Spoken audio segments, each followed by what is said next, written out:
Hello, I'm Jeremy Wright, Senior Consultant at Umbrella Consulting, and in this SYSPRO Quick Tip, I'm going to show you how to indicate custom fields on any form in SYSPRO. So first thing, I'm going to open up SYSPRO. I'm going to go to Customer Query, and in Customer Query on my setup, I have quite a few custom fields, but you'll tell that once the screen loads, you can't immediately tell what's custom unless you know. So for example, title.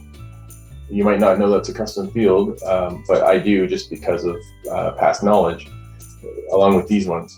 So if I'm looking for certain fields in the database, it can be really hard to tell which one's in which table. And one quick tip here is to right-click anywhere on the form, go to Options, and Show Icon for custom fields. So this will put a little icon beside anything that's custom, and then you can very quickly tell, oh, okay, title's custom, these emails are custom, and ABC class is custom.